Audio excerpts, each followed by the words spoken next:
2020년 2월 서울, 도시 전체가 보이지 않는 공포에 잠식당하고 있었다. 정체불명의 바이러스가 대한민국을 덮치기 시작한 그 겨울, 사람들은 마스크 뒤에 얼굴을 숨기고 서로를 피했다. 거리는 텅 비었고 악수 한 번 나누지 못하는 시대가 열렸다. 그러나 공포는 모두에게 평등하지 않았다. 돈이 있는 자들은 도망칠 곳이 있었다. 높은 담장 뒤, 철문 안쪽, 공기까지 정화되는 밀폐된 궁전 속으로 숨어들었다. 그들에게 전염병이란 창밖의 풍경일 뿐이었다. 그해 3월 14일 새벽 3시. 경기도 가평군 깊은 산속, 외부와 완전히 차단된 초호화 리조트 에덴 팰리스에서 한 통의 신고 전화가 걸려왔다. 사람이 죽었습니다. 얼굴 전체가 붉게, 신고자의 목소리는 거기서 끊겼다. 그리고 1시간 뒤 같은 번호로 두 번째 전화가 왔다. 한 명 더 죽었습니다. 3월 14일 토요일 오전 6시 마포구 합정동 골목 한가운데 우뚝 솟은 50층짜리 럭셔리 빌딩. 그 꼭대기층 300평 전체를 사용하는 공간의 창문에는 강혁 탐정사무소라는 금박 간판이 이른 아침 햇살을 받아 빛나고 있었다. 50층 전용 엘리베이터가 열리면 가장 먼저 눈에 들어오는 것은 천장까지 이어진 통유리 너머로 펼쳐지는 서울 전경이다. 한강이 은빛띠처럼 흐르고 남산타워가 손에 잡힐 듯 가까웠다. 이탈리아산 대리석 바닥 위에 놓인 가구들은 하나같이 수제 맞춤이었고 벽면 한쪽을 가득 채운 첨단 모니터월에는 실시간 뉴스와 데이터 분석 화면이 조용히 흘러가고 있었다. 그 넓은 공간 한켠 원목 책상 앞에 앉아 검은 커피를 마시고 있는 남자가 있었다. 강혁, 42, 185cm의 장신에 75kg의 다부진 체격. 검게 그을린 얼굴 위로 짧게 깎은 머리카락이 뻣뻣하게 서 있었다. 왼쪽 눈썹을 대각선으로 가로지르는 옅은 흉터가 묘한 위압감을 풍겼다. 처음 보는 사람이라면 열의 아홉은 은퇴한 권투 선수로 오해할 얼굴이었다. 그러나 그 거친 외모 아래에는 16년간 서울지방경찰청 강력계에서 단련된 예리한 두뇌가 숨어 있었다. 현장에 들어서면 있는 것, 없는 것, 어색한 것이 순서로 공간을 읽어내는 뛰어난 직관. 골목이나 담장 같은 좁은 공간의 지리를 본능적으로 파악하는 추격의 달인, 무술 유단자의 권총 특등사수, 5개 국어에 능통한 사내. 천억대 재산가의 아들로 태어나 아버지의 유산을 물려받은 억만장자였지만 그는 돈보다 사건을 택한 남자였다. 세상에는 무언가를 잃고 무너진 사람들이 너무 많아. 그가 형사직을 내려놓고 탐정사무소를 차린 이유는 단순했다. 경찰의 울타리 안에서는 끝까지 따라가 줄 수 없는 사람들이 있었기 때문이다. 전화벨이 울렸다. 강혁은 커피잔을 내려놓으며 화면을 확인했다. 형, 강민혁, 검찰청 고위 간부. 형, 혀가 자고 있었나? 아니, 일어나 있었어. 가평에서 일이 터졌다. 에덴 팰리스라고 알지? 강혁의 눈이 미세하게 좁혀졌다. 에덴 팰리스, 재벌과 정치인들이 은밀하게 드나드는 초호화 리조트. 외부와 완전히 차단된 채 자체 공기정화 시스템까지 갖춘 이 시국에 안전한 파티를 즐기려는 상류층의 비밀 놀이터. 2명이 죽었어. 근데 이상해. 사인이 좀 먼데? 얼굴 전체가 붉게 물들었대. 피부가 아니라 마치 가면을 쓴 것처럼. 그리고 결정적으로 리조트가 완전 봉쇄 상태야. 아무도 나가지 못하고 아무도 들어오지 못했어. 내부 CCTV도 새벽 2시부터 3시 사이 전부 먹통이었고 강혁은 자리에서 일어섰다. 그의 키가 곧게 펴지자 사무실 안의 공기가 미세하게 긴장했다. 관할은 가평경찰서인데 피해자 신원이 문제야. 한 명은 세광그룹 회장 아들 박준서, 다른 한 명은 국회의원 보좌관 최영태, 윗선에서 조용히 처리하고 싶어 해. 경찰도 검찰도 얼씬거리기 껄끄러운 자리야. 그래서 나한테 전화한 거지? 리조트 소유주가 직접 민간 조사를 의뢰하고 싶다더라. 내 이름을 꺼냈어. 강혁 탐정. 강혁은 창밖을 내다보았다. 한강 위로 아침 안개가 서서히 걷히고 있었다. 가지, 전화를 끊자마자 사무실 안쪽 문이 열렸다. 정확히 3초 뒤 서류 파일 하나를 손에 든 여자가 모습을 드러냈다. 이해나, 29. 훤칠한 키에 둥근 안경, 단정하게 묶어 올린 머리, 초미인이라는 표현이 아깝지 않은 이목구비 위로 어떤 감정의 동요도 읽을 수 없는 극도의 차분함이 깔려 있었다. 국립과학수사연구원 법화학과 4년 근무 경력의 분석화학 석사, 강혁이 직접 스카우트하여 합류시킨 인물이었다. 탐정님, 에덴 팰리스 관련 자료 이미 정리해뒀습니다. 강혁이 한쪽 눈썹을 올렸다. 내가 전화 받는 걸 들은 건가? 아니요. 새벽 4시에 뉴스 속보를 보고 관련 가능성을 예측했습니다. 리조트 설계도, 투숙객 명단 중 공개 가능한 부분, 인근 도로 CCTV 현황까지 정리해뒀고요. 가평까지 헬기로 22분, 차로는 1시간 10분입니다. 날씨 고려하면 헬기를 추천합니다. 강역의 입꼬리가 미세하게 올라갔다. 역시 애나 씨는 항상 한 발 빠르네. 이애나는 안경을 올려 밀며 표정 변화 없이 대답했다. 준비성이 아니라 확률 계산입니다, 탐정님. 그녀는 돌아서며 한마디를 덧붙였다. 아, 그리고 김밥 싸뒀습니다. 현장이 길어질 것 같으니까요. 저혈당 예방 차원에서 강혁은 피식 웃으며 재킷을 집어들었다. 실험실 쪽에서 송태풍 박사가 고개를 내밀었다. 40대 중반의 과학자로 첨단 분석 장비를 다루는 전문가였다. 강 탐정 출동인가요? 시료 채취 키트 새로 보충한 거 챙겨가세요. 그 옆으로 나정이가 드론 가방을 들고 나타났다. 30대 중반의 초미인으로 송 박사의 조수이자 각종 첨단 장비 운용의 달인이었다. 드론 2대 완충했습니다. 리조트 외곽 촬영용이랑 실내 소형 정찰용으로요. 강혁은 고개를 끄덕이며 옥상으로 향했다. 헬리포트에는 이미 파일럿이 대기하고 있었다. 헬기가 가평 상공에 도달했을 때 이에나는 태블릿 화면에 띄운 자료를 읽어 내려가고 있었다. 에덴 팰리스, 2018년 완공, 지상 3층, 지하 2층, 총 객실 30개. 수영장, 연회장, 와인셀러, 개인 극장까지 완비, 자체 공기정화 시스템으로 외부 공기 유입률 제로. 식자재는 전용 물류 통로로 반입, 인력 출입은 생체인식 3중 잠금, 투숙객은 3월 13일 금요일 오후부터 이틀간 프라이빗 파티가 예정되어 있었습니다. 초청 인원 24명. 전원 재개, 정개, 연예계 상위 0%. 호스트는 리조트 소유주 윤상현 회장 65세. 윤상현이라 강혁의 눈이 날카로워졌다. 세광그룹 고문 출신이지. 네. 그리고 첫 번째 피해자 박준서가 세광그룹 회장의 차남입니다. 31살, 세광건설 전무. 두 번째 피해자 최영태는 44, 여당 삼선 의원 김도현의 수석 보좌관. 헬기가 산 능선을 넘자 울창한 소나무 숲 사이로 거대한 건물이 모습을 드러냈다. 콘크리트와 유리로 이루어진 현대식 요새. 주변을 둘러싼 3미터 높이의 담장과 철조망이 리조트가 아니라 감옥처럼 보이게 했다. 착륙 지점에는 이미 검은 양복의 남자 3명이 대기하고 있었다. 한가운데 선 백발의 노신사가 강혁을 향해 다가왔다. 강혁 탐정이시죠? 윤상현입니다. 강혁은 악수 대신 목례를 했다. 이 시국이니까 안내해 주십시오. 윤상현의 얼굴에는 공포가 서려 있었다. 2천억대 자산가의 위험은 온데간데 없고 핏기 없는 얼굴에 불안이 역력했다. 이쪽으로 아직 시신을 움직이지 않았습니다. 경찰에 신고는 했지만 상부에서 민간 전문가를 먼저 보내라 바이이려고 했습니다. 이 안에 사람들이 누구인지 아시지 않습니까? 강혁은 대답 없이 건물 안으로 들어섰다.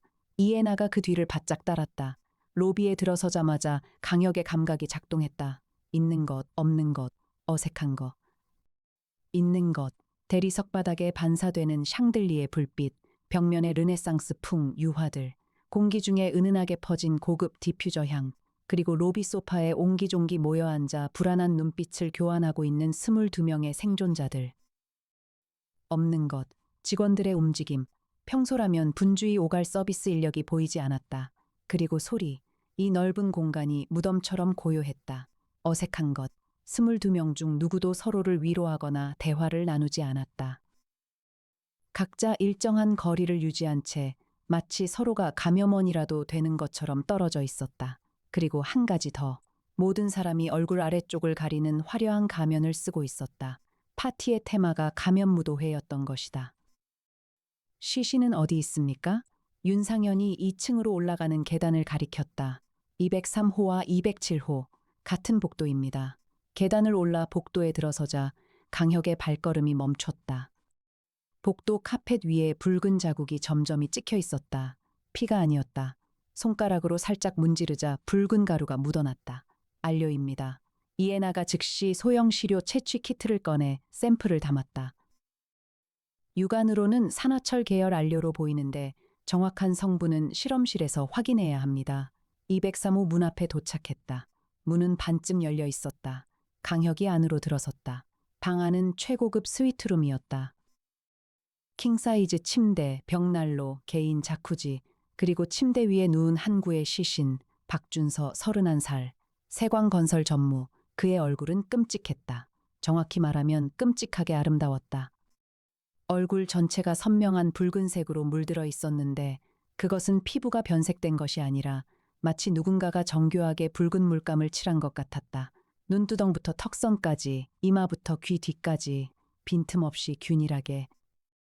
그래서 그것은 얼굴이 아니라 가면처럼 보였다. 붉은 가면, 강혁이 낮게 중얼거렸다. 시신의 복장은 턱시도, 가슴 위에 두 손이 가지런히 모아져 있었다. 누군가 일부러 시신을 정돈한 것이다. 사후 경직 정도로 보아 사망 추정 시각은 새벽 2시에서 3시 사이.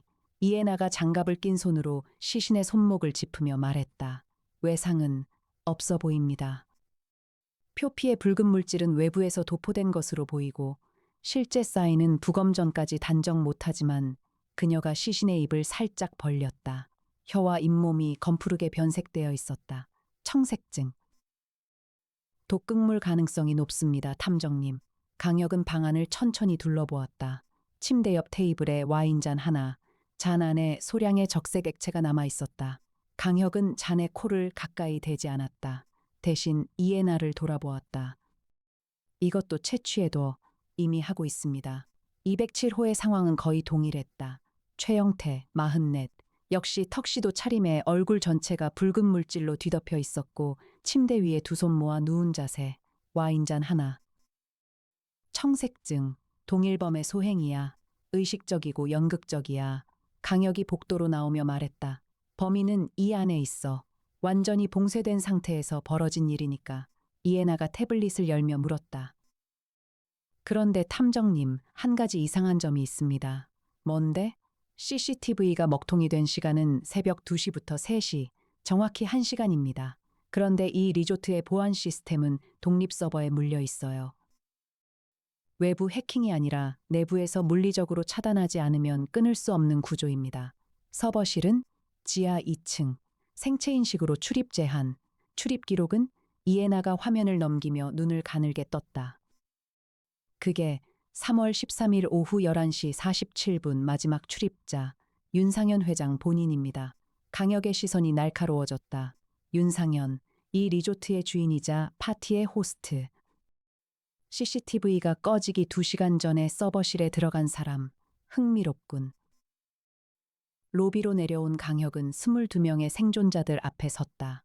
그들은 하나같이 값비싼 옷을 걸치고 있었지만 눈빛에는 돈으로 살 수 없는 종류의 공포가 서려 있었다.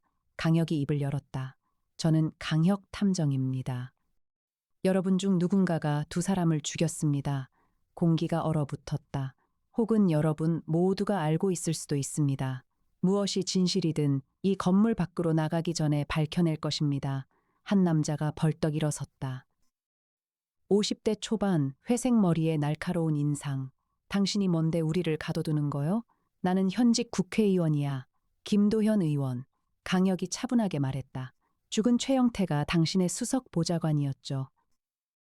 가장 먼저 조사에 협조하셔야 할 분이 가장 먼저 반발하시는 겁니까?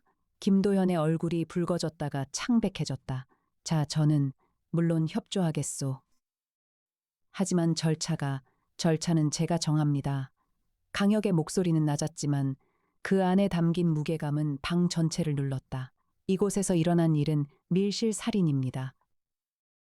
외부에서 누군가 침입한 흔적이 없고 내부 보안 기록에도 이상 출입이 없습니다. 그 말은 범인이 이 방 안에 있다는 뜻입니다. 22개의 시선이 서로를 향해 흘렀다. 의심, 공포, 그리고 무언가를 숨기려는 자들 특유의 경직, 이에나가 강혁 옆으로 다가와 소곤거렸다.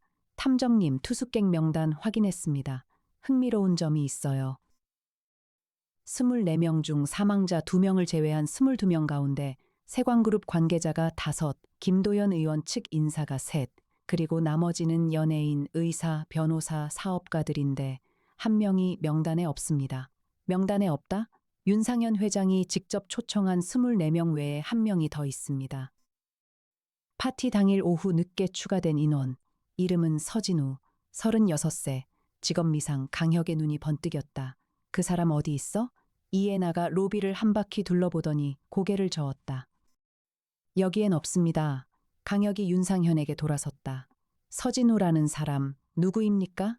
윤상현의 얼굴에서 마지막 남은 핏기마저 사라졌다. 입술이 파르르 떨렸다. 그 사람은 내가 초청한 게 아닙니다. 그럼 누가? 모릅니다. 정말 모릅니다. 어제 오후에 갑자기 나타났어요. 초청장을 들고. 분명 내가 보낸 초청장이었는데 나는 보낸 적이 없어요. 이상하다고 생각했지만 파티 분위기를 망치고 싶지 않아서 그래서 그냥 들여보낸 겁니까? 윤상현이 고개를 떨구었다. 강혁은 이에나를 돌아보았다. 건물 전체 수색이 필요해. 나정희 씨한테 연락해서 드론 띄워달라고 해. 실내 소형으로 전층 스캔. 이에나는 이미 통화 버튼을 누르고 있었다. 수색은 2시간이 걸렸다. 나정희가 원격 조종한 소형 드론이 건물 구석구석을 훑었고 그 결과 놀라운 사실이 드러났다. 서진우는 리조트 안 어디에도 없었다. 불가능합니다. 이에나가 단호하게 말했다. 이 건물의 출입 기록은 생체인식 기반입니다. 3월 13일 오후 5시 32분에 서진우라는 인물이 정문을 통과한 기록이 있지만 이후 퇴장 기록은 없습니다. 건물 안에 있어야 합니다. 숨을 만한 곳은 설계 도상으로는 없습니다. 하지만 이에나가 말을 멈추고 화면을 확대했다. 지하 2층 서버실 옆에 설계도에 표시되지 않은 공간이 있습니다. 벽 두께로 추정하면 약 20제곱미터, 사람 2~3명이 들어갈 수 있는 크기예요. 비밀 공간. 강혁은 윤상현을 다시 찾았다. 노인은 로비 구석에서 브랜디를 떨리는 손으로 마시고 있었다. 윤 회장, 지하에 설계도에 없는 공간이 있더군요. 윤상현의 잔이 기울었다. 갈색 액체가 양복 위로 흘러내렸지만 그는 알아차리지 못했다. 그건 비상용입니다. 금고실이에요. 아주 오래전에 만들어 놓은 열어주십시오. 지하 2층. 서버실을 지나 복도 끝 벽면에 보이지 않는 이음새가 있었다. 윤상현이 벽면의 특정 지점을 3번 누르자 벽이 미끄러지듯 열렸다. 안은 텅 비어 있었다. 아니, 텅 비어 있는 것처럼 보였다. 강혁의 눈이 바닥을 훑었다. 있는 것, 없는 것, 어색한 것, 있는 것. 먼지. 바닥 전체에 고르게 쌓인 회색 먼지. 없는 것. 발자국이 없었다. 이 방에 최근 누군가 들어왔다면 먼지 위에 흔적이 남아야 한다. 어색한 것. 이에나 씨. 네, 탐정님. 먼지가 너무 고르지 않아? 이에나가 무릎을 꿇고 바닥을 가까이 살폈다. 그리고 천천히 고개를 끄덕였다. 인위적으로 뿌린 겁니다.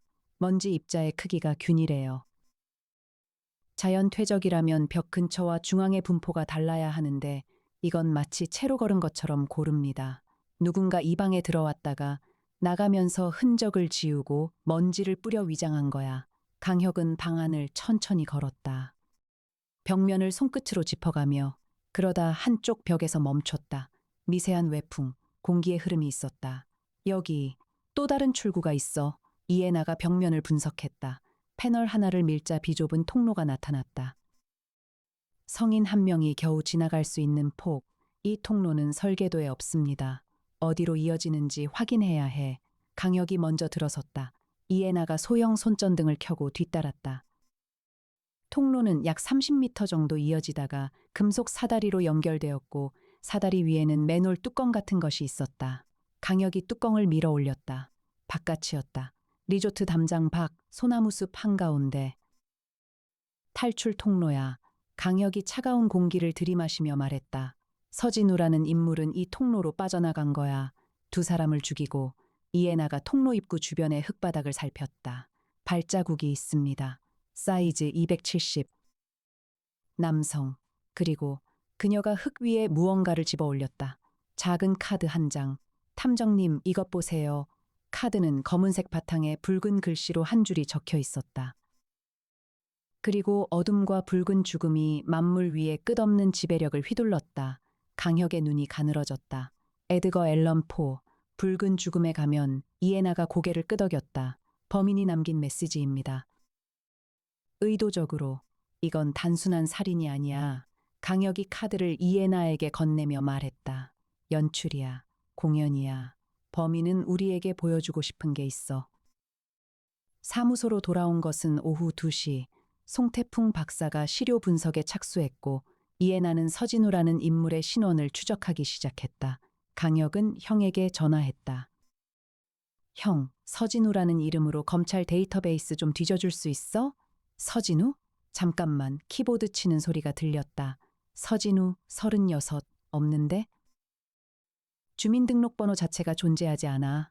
가짜 신원이라는 거지? 그런 셈이지. 혁아, 이거 뭔가 크다. 조심해라. 전화를 끊고 강혁은 의자에 깊이 기대 앉았다. 존재하지 않는 사람. 가짜 초청장을 들고 리조트에 침입해 2사람을 죽이고 비밀 통로로 사라진 유령. 탐정님, 이에나가 모니터 앞에서 불렀다. 한 가지 발견했습니다. 강혁이 다가가자 이에나가 화면을 가리켰다. 에덴 팰리스의 예약 시스템 로그였다. 서진우의 예약은 3월 13일 오전 0시 01분에 생성되었습니다. 시스템 관리자 권한으로. 그런데 관리자 접속 IP를 추적해 봤더니 어디야? 이 리조트 내부입니다. 정확히는 윤상현 회장의 개인 사무실 컴퓨터에서 접속한 기록이에요. 강혁은 눈을 감았다 떴다. 윤상현이 직접 서진우를 만들었다? 그렇게 보일 수도 있지만 또 다른 가능성이 있습니다. 이에나가 안경을 올리며 말했다. 누군가 윤상현의 컴퓨터를 사전에 해킹했거나 또는 윤상현의 사무실에 물리적으로 접근할 수 있는 누군가가 그의 계정을 도용했을 수 있습니다. 윤상현의 사무실에 접근 가능한 사람, 리조트 직원 중 고위 관리자급, 총지배인, 보안팀장, 시설관리팀장, 3명입니다. 강혁이 고개를 들었다. 그 3명의 신원을 조사해. 그리고 하나 더, 피해자 2명의 공통점을 찾아. 왜 하필 그 2사람이었는지. 이에나는 이미 2개의 화면을 동시에 열고 있었다. 그 순간 송태풍 박사가 실험실에서 뛰어나왔다. 평소에 침착함을 잃은 얼굴이었다. 강 탐정, 결과 나왔습니다. 시신 얼굴의 붉은 물질, 단순한 안료가 아닙니다. 뭔데? 진사입니다. 황화수은, 천연 광물 안료인데 고농도로 정제된 것이에요. 그리고 와인잔에 남은 액체에서 검출된 건 테트로도톡신, 보거독입니다. 극소량으로도 치사량에 이르는 신경독, 보거독과 황화수은의 조합이라. 강혁이 중얼거렸다. 더 있습니다. 송 박사가 서류를 펼쳤다. 황화수은, 즉 진사는 예로부터 주술적 의미로 쓰였어요. 귀신을 쫓고 죽은 자를 지킨다는, 도교에서는 불사의 약을 만드는 재료이기도 했고 범인이 단순히 붉은색이 필요했다면 식용색소를 쓰면 되잖아요. 굳이 진사를 쓴 이유가 있을 겁니다. 연출이야. 강혁이 다시 말했다. 에드거 앨런 포의 소설에서 붉은 죽음은 전염병이지. 피가 얼굴로 스며 나와 온 안면이 붉게 변하는 병. 범인은 그 이미지를 재현한 거야. 진사를 사용한 건 단순한 장식이 아니라 상징이야. 불사를 꿈꾸며 죽음을 피하려 한 자들에게 죽음을 선사한다는. 사무실에 침묵이 내려앉았다. 이에나가 조용히 말했다. 에드거 앨런 포의 원작에서 프로스페로 왕자는 전염병을 피해 성에 틀어박힌 뒤 호화로운 파티를 벌이죠. 하지만 결국 붉은 죽음의 화신이 파티에 나타나 모두를 죽입니다. 윤상현 회장은 현대판 프로스페로인 셈이에요. 전염병을 피해 리조트에 숨어 파티를 연 상류층, 그리고 서진우는 붉은 죽음의 화신. 강혁이 고개를 끄덕였다. 하지만 원작과 다른 점이 있어. 원작에서는 전원이 죽지. 여기서는 2명만 골라 죽였어. 선별적이야. 그 말은 이건 공포의 연출인 동시에 복수라는 거야. 피해자 2명의 공통점을 찾으면 동기가 보이겠군요. 강혁은 시계를 봤다. 오후 3시. 오늘 안에 찾아야 해. 범인이 카드를 남겼다는 건 이게 끝이 아니라는 뜻이니까. 이에나의 추적은 정확하고 빨랐다. 3시간 뒤 그녀는 강역 앞에 두 장의 서류를 펼쳐 놓았다. 찾았습니다. 피해자 두 명의 공통점. 강역이 서류를 내려다보았다. 2017년 4월 경기도 파주시 신도시 개발 사업 세광건설이 수주한 대규모 아파트 단지 프로젝트. 당시 박준서가 현장 총괄이었고 인허가 과정에서 김도연 의원실이 로비를 담당했습니다. 수석 보좌관 최영태가 실무를 맡았고요. 거기까진 흔한 비리 구도인데 문제는 이 프로젝트 과정에서 원주민 강제 철거가 있었다는 겁니다. 이해나의 목소리가 한 톤 낮아졌다. 2017년 5월 23일 새벽 철거 과정에서 화재가 발생했어요. 공식 기록은 실화, 즉 실수로 인한 화재. 하지만 당시 주민들은 용역업체의 방화를 주장했습니다. 사상자는 한 가족이 사망했습니다. 서민호, 당시 41세, 아내 강수연, 38세, 딸 서유진, 12살. 강역의 어깨가 미세하게 굳었다. 한 가족의 평생이 단 하룻밤에 사라진 것이다. 그리고 한 명이 살아남았습니다. 이해나가 세 번째 서류를 꺼냈다. 아들 서진우, 당시 16살. 화재 당시 학교 수학여행 중이어서 부재했습니다. 강역이 천천히 고개를 들었다. 서진우, 36. 2017년에 16이면 2020년에는 19. 아니, 계산이 안 맞아. 이해나가 고개를 저었다. 서진우는 2002년생입니다. 2017년 당시 15. 2020년 현재 18세. 18살짜리가 이 짓을 했다고? 아닙니다.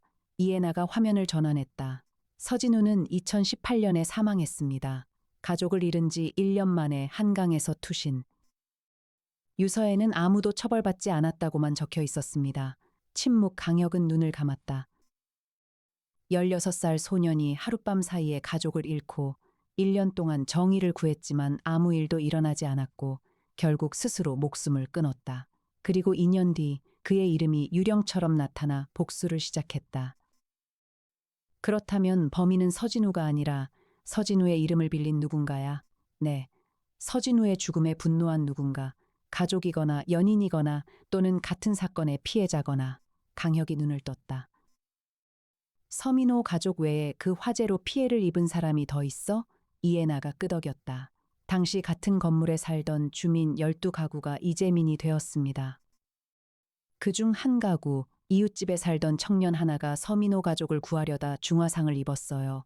이름은 오세혁, 당시 22살, 대학생이었습니다.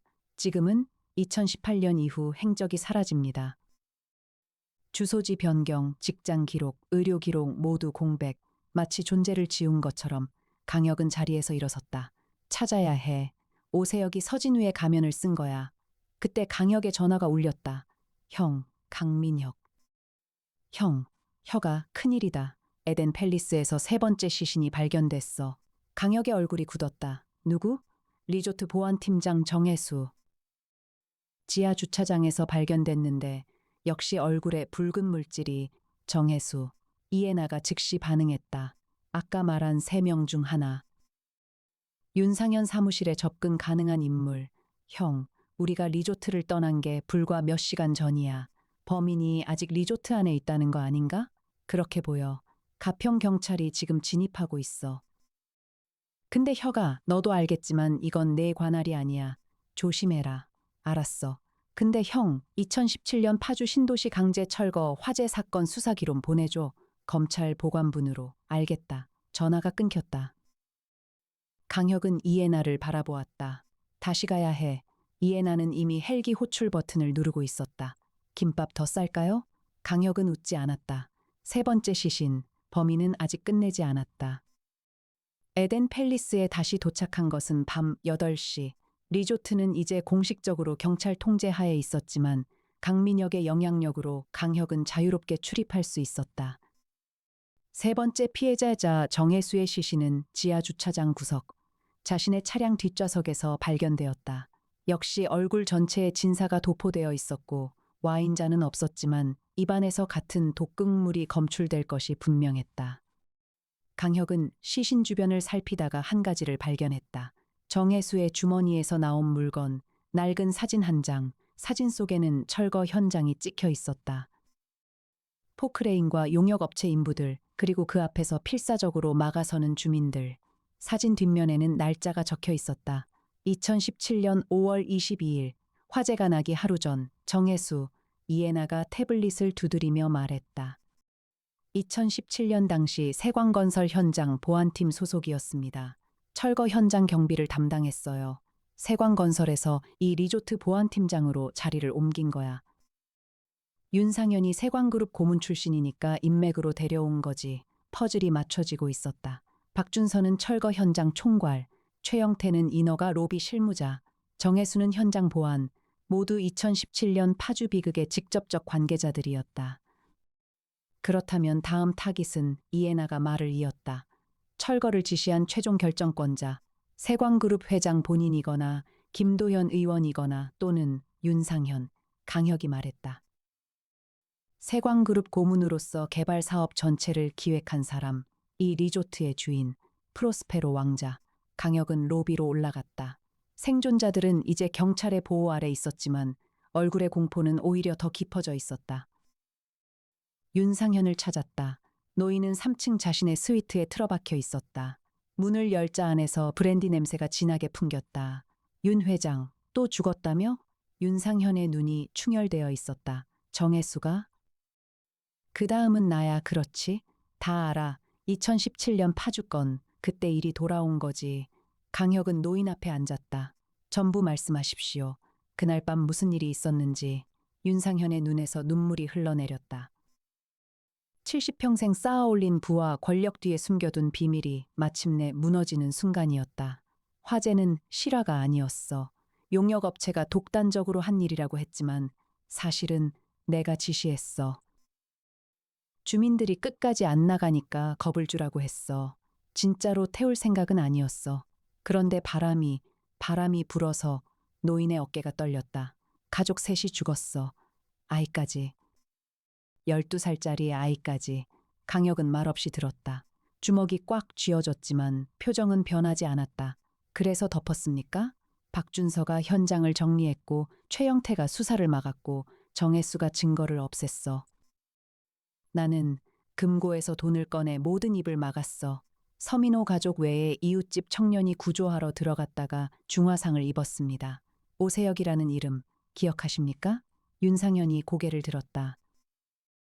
얼굴에 무언가를 기억해내는 빛이 스쳤다. 그 청년, 화상이 심해서 얼굴을 앞으로 평생 그 얼굴로 살아야 한다고 했어. 내가 치료비를 대주겠다고 했는데 거절했어. 당신들의 더러운 돈은 필요 없다고. 강혁은 일어섰다. 윤 회장, 오늘 밤 이 방에서 나오지 마십시오. 문을 잠그고 누가 와도 열지 마십시오. 누군가 음식이나 음료를 가져와도 절대 마시지 마십시오. 나를 지켜줄 건가? 강혁은 문 앞에서 돌아보았다. 제가 하는 일은 진실을 밝히는 것입니다. 하지만 그 과정에서 더 이상 사람이 죽는 건 막겠습니다. 피해자든 가해자든. 밤 11시, 리조트 복도는 경찰의 순찰에도 불구하고 으스스한 기운이 감돌았다. 강혁은 이해나와 함께 2층 복도를 걷고 있었다. 오세혁의 행적을 추적하려면 시간이 필요합니다. 이해나가 말했다. 하지만 한 가지 단서가 있어요.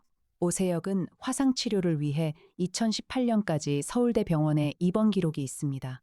퇴원 후 기록이 사라지지만 당시 담당의 이름은 확인 가능해요. 내일 아침에 찾아가자. 지금은 강혁의 발걸음이 멈췄다. 복도 끝, 비상구 쪽, 그림자 하나가 서 있었다. 검은 코트에 후드를 깊이 눌러쓴 인물. 키는 180cm 내외, 마른 체형. 강혁이 한 걸음 앞으로 나갔다. 서진우. 아니, 오세혁. 그림자가 미동도 하지 않았다. 그리고 목소리가 울렸다. 낮고 갈라진, 그러나 젊은 목소리. 강혁 탐정. 이렇게 빨리 찾아낼 줄 알았습니다. 네가 세 사람을 죽였지. 저는 정의를 실현했을 뿐입니다. 3년 전 한 가족이 죽었어요. 12살짜리 아이가 불에 타 죽었어요. 그리고 아무도 처벌받지 않았습니다. 법이 하지 못한 일을 제가 한 겁니다. 그건 정의가 아니야. 강혁의 목소리는 낮지만 단호했다. 복수일 뿐이야. 그리고 복수는 네 삶까지 태울 거야. 어둠 속의 웃음소리. 제 삶은 이미 타버렸어요, 탐정님. 3년 전 그 불에 이 얼굴을 보시겠어요? 후드가 벗겨졌다. 이에나가 작게 숨을 삼켰다. 그의 얼굴 왼쪽 절반은 심한 화상 흉터로 뒤덮여 있었다. 피부가 녹아내린 듯 울퉁불퉁하게 일그러져 있었고 왼쪽 눈은 의안이었다. 한때 평범한 대학생이었을 청년의 얼굴이 그렇게 변해 있었다. 서유진이는 12살이었어요. 오세혁의 목소리가 떨렸다. 제가 안고 나오려 했는데 천장이 무너져 내려서 제 팔 안에서 죽었어요. 그 아이의 마지막 말이 뭔지 아세요? 오빠, 뜨거워. 침묵이 복도를 채웠다. 강혁은 말없이 상대를 바라보았다. 그의 눈에는 분노도 경멸도 없었다. 있는 것은 깊은 슬픔뿐이었다. 그래서 네가 택한 방법이 이거야? 그들의 얼굴에 붉은 가면을 씌우는 것? 그들은 가면을 쓰고 살았어요. 선량한 사업가, 유능한 정치인, 존경받는 회장, 전부 가면이었죠. 저는 그 가면을 벗기고 진짜 가면을 씌운 겁니다. 죽음의 가면을. 윤상현도 죽일 생각이지? 오세혁은 대답 없이 한 발 물러섰다. 탐정님, 방해하지 마세요. 이건 당신과는 상관없는 일입니다. 세 사람을 죽인 시점에서 이미 내 일이야. 그리고 한 가지 물어볼 게 있어. 오세혁이 멈췄다. 서진우를 기억하지? 서민호의 아들. 너처럼 살아남은 아이. 그 아이가 내 이름을 왜 택했을까? 진우는 제 친구였어요. 그래. 그리고 그 친구는 16에 스스로 목숨을 끊었지. 유서에 아무도 처벌받지 않았다고 썼어. 네가 지금 하는 일이 진우가 원했던 거라고 생각해? 오세혁의 얼굴이 일그러졌다. 화상 흉터가 더욱 두드러졌다. 저한테 설교하지 마세요. 그가 돌아서서 비상구로 뛰어들어갔다. 강혁이 즉시 뒤를 쫓았다. 애나 씨, 경찰한테 연락해. 동쪽 비상구. 이에나가 무전기를 잡는 사이 강혁은 이미 비상계단을 2칸씩 뛰어내려가고 있었다. 골목과 좁은 공간의 지리를 본능적으로 읽는 능력이 발동했다. 비상계단의 구조, 각 층의 출구 위치, 상대의 도주 경로가 머릿속에서 3차원 지도처럼 펼쳐졌다. 1층에서 지하로, 지하에서 주차장으로. 오세혁은 빨랐지만 강혁은 더 빨랐다.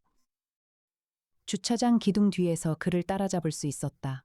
하지만 강혁이 기둥을 돌아선 순간 오세혁은 이미 사라져 있었다.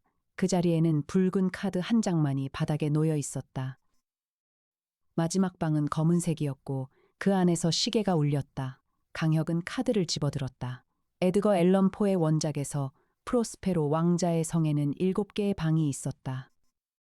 파란, 보라, 초록, 주황, 보라, 그리고 마지막 7번째 방은 검은색.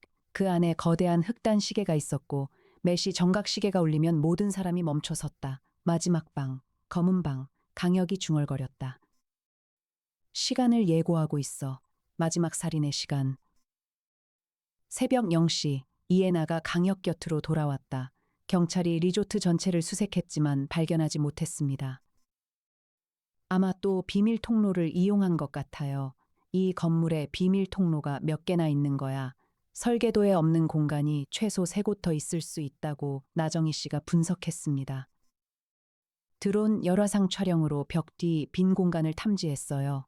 강혁은 이 말을 짚었다. 오세혁은 이 건물의 구조를 우리보다 더 잘 알고 있어. 사전에 오랜 기간 준비한 거야. 탐정님, 이에나의 목소리가 평소보다 조금 부드러워졌다. 잠깐 쉬셔야 해요.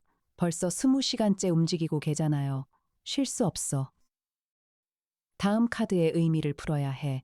마지막 방은 검은색이었고 그 안에서 시계가 울렸다. 이에나가 반복했다. 원작에서 시계는 매 정각에 울렸죠. 범인이 시간을 예고한 거라면 정각. 어떤 정각이냐가 문제야. 이에나가 태블릿을 열어 계산을 시작했다. 첫 번째 살인 새벽 2시에서 3시 사이. 세 번째 피해자 발견 시각은 오후 6시경이지만 사망 추정은 오후 4시에서 5시. 간격이 좁아지고 있습니다. 그리고 원작에서 마지막 살인은 자정이야. 강혁이 말했다. 시계가 12번 울린 뒤 붉은 죽음이 마지막으로 나타나지. 두 사람이 동시에 시계를 보았다. 새벽 0시 20분. 자정이 지났어. 이에나가 말했다. 아니, 강혁의 눈이 번뜩였다. 내일 자정이야. 범인은 마지막을 위해 하루를 더 줄 거야. 원작에서도 파티는 며칠간 계속됐어. 그리고 마지막 밤에 자정에 끝이 났지. 그렇다면 우리에게 20세 시간 남은 겁니다. 강혁은 고개를 끄덕이고 전화기를 들었다. 형?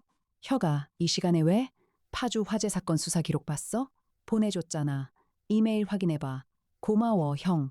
그리고 하나만 더. 오세혁이라는 인물, 2018년 서울대 병원 퇴원 후 완전히 사라졌는데 혹시 신원 세탁 가능성은? 잠시 침묵. 그리고 강민혁의 낮은 목소리. 혀가 그 이름 어디서 나왔어? 왜? 뭐가 있어?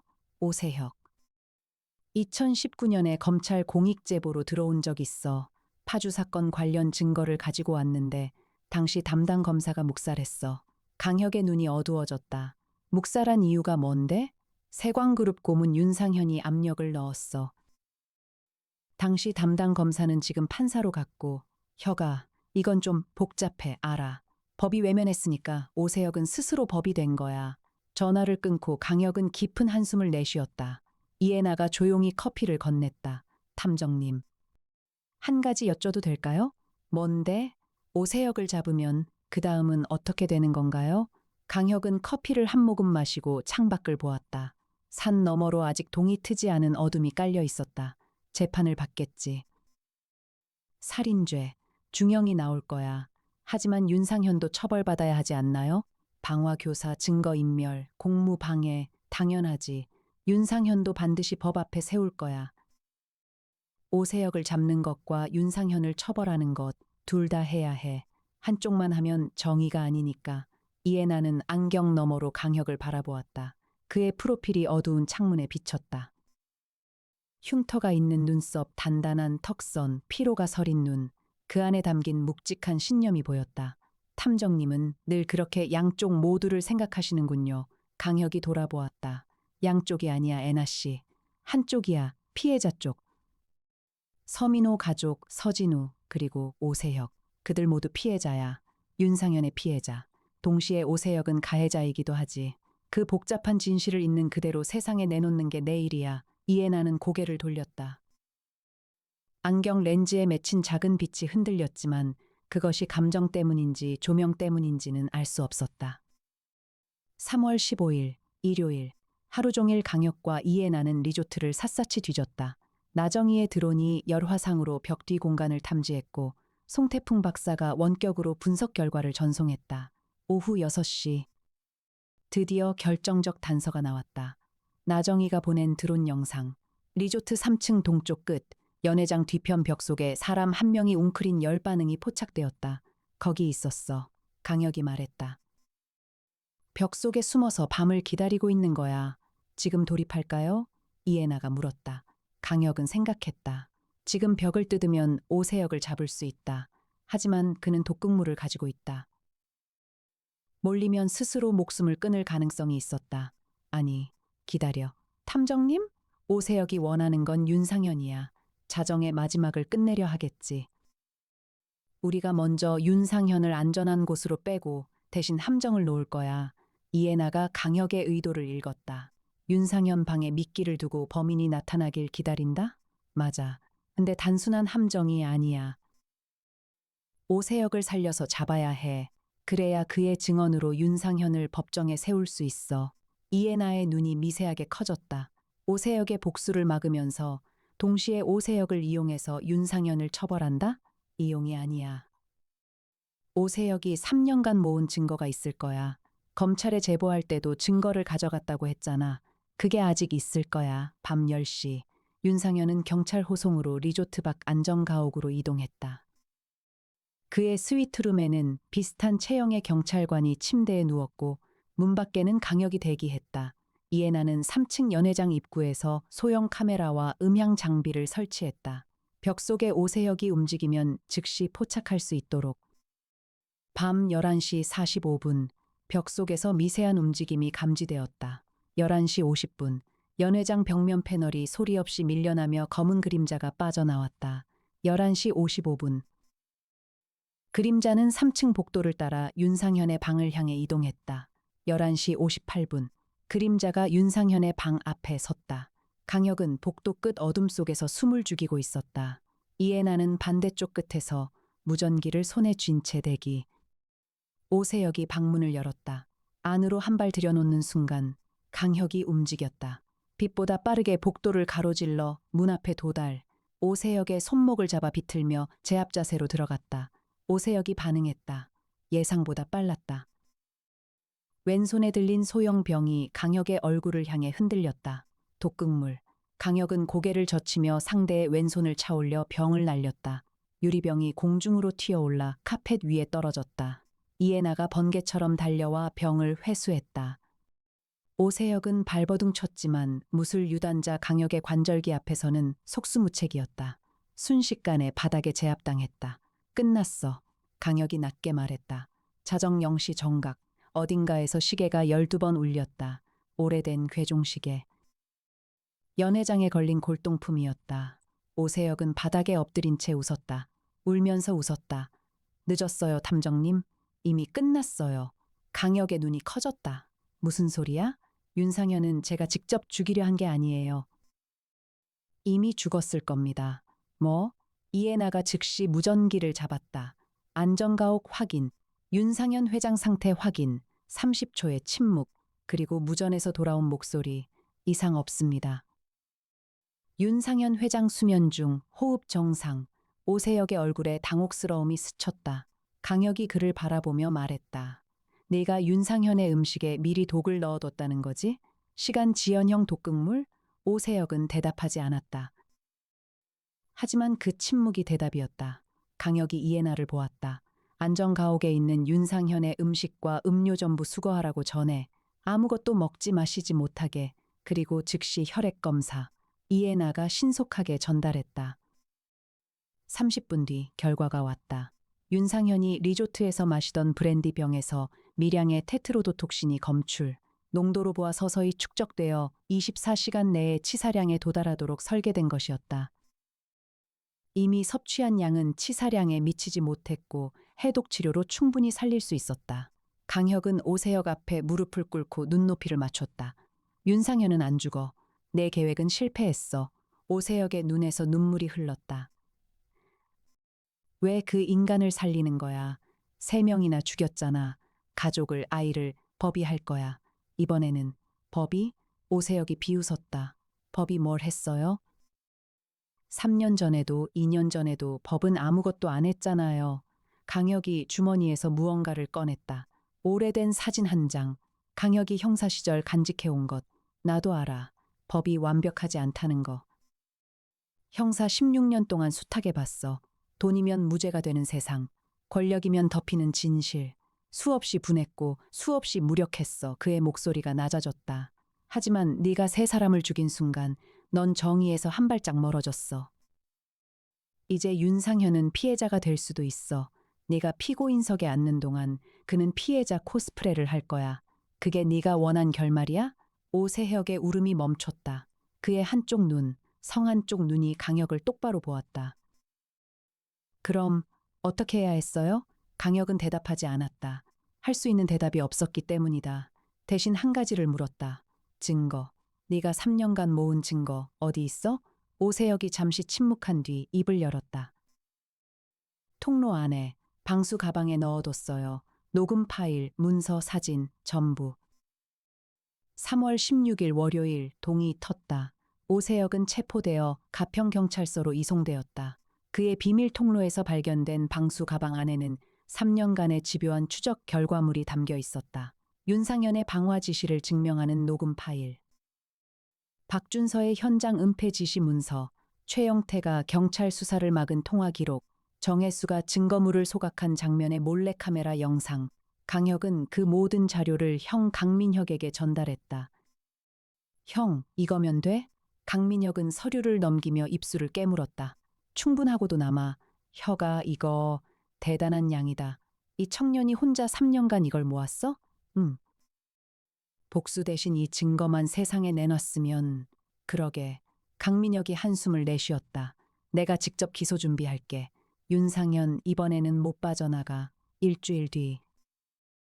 윤상현이 방화교사 증거인멸, 공무방해 혐의로 구속 기소되었다.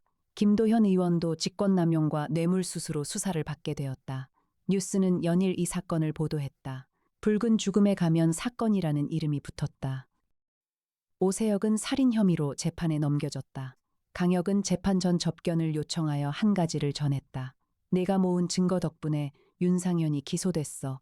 서민호 가족의 억울함이 세상에 알려졌어. 서진우의 유서에 적힌 아무도 처벌받지 않았다는 말, 이제 더는 사실이 아니야. 오세혁은 아크릴 칸막이 너머로 강혁을 바라보았다. 화상 흉터가 있는 얼굴에 복잡한 감정이 지나갔다. 탐정님, 저를 왜 살렸어요? 그냥 놔두면 윤상현이 죽고 저도 스스로 끝냈을 텐데. 그러면 진실이 묻혀. 강혁이 말했다. 네가 죽으면 증거도 사라져. 윤상현은 피해자로 남고 서민호 가족은 영원히 잊혀. 네가 살아서 법정에 서야 해. 증인으로 오세혁은 고개를 떨구었다. 어깨가 미세하게 떨렸다. 서유진이가 용서해 줄까요? 강혁은 대답하지 않았다. 일어서며 마지막으로 말했다. 살아서 답을 찾아. 4월 봄 마포구 합정동 50층 강혁 탐정사무소. 오후의 햇살이 통유리를 통해 쏟아져 들어왔다. 강혁은 창가에 서서 한강을 내려다보고 있었다. 한강 위로 벚꽃 잎이 날리고 있었다. 이해나가 커피 2잔을 들고 다가왔다. 탐정님, 오세혁 변호인 선임됐대요. 국선이 아니라 유명 인권 변호사가 자원했다고. 네? 그리고 서진우 어머니, 아니다. 서진우에게는 어머니가 안 계시죠. 유일한 혈육은 이모가 있었는데 그 이모가 오세혁 면회를 갔대요. 강혁은 고개를 끄덕였다. 애나 씨, 네? 이 사건 끝나고 생각했어. 내가 만약 오세혁이었다면 같은 선택을 하지 않았을 거라고 자신 있게 말할 수 있을까? 이에 나는 강혁 옆에 서서 같은 풍경을 바라보았다. 저도요. 자신 없어요. 하지만 그래서 우리 같은 사람이 필요한 거겠지. 복수와 정의 사이에서 길을 찾아주는 사람, 이에나가 살짝 미소 지었다. 평소의 무표정과는 다른 아주 작지만 분명한 미소. 탐정님이 그 역할을 잘하시잖아요. 혼자는 못해. 애나 씨가 있으니까. 이에나의 귓불이 미세하게 붉어졌지만 그녀는 안경을 올리며 즉시 화제를 돌렸다. 그리고 새 의뢰가 들어왔습니다. 강남구 삼성동 밀실에서 발견된 정체불명의 금고. 열쇠도 번호도 없는데 안에서 소리가 난다고. 강혁은 피식 웃었다. 재미있겠네. 준비해. 이에나가 돌아서며 중얼거렸다. 강혁에게 들리지 않을 만큼 작은 목소리로. 네, 탐정님. 언제든요. 창밖으로 봄바람이 불었다. 한강 위의 벚꽃이 분홍 눈처럼 흩날렸다. 세상에는 여전히 어둠이 있고 그 어둠 속에서 누군가는 울고 있다. 하지만 합정동 50층에서 두 사람은 그 어둠을 향해 걸어갈 준비를 하고 있었다. 붉은 죽음의 가면 뒤에 숨은 진실을 밝힌 것처럼 앞으로도 언제까지나 그것이 강혁 탐정사무소의 존재 이유였다.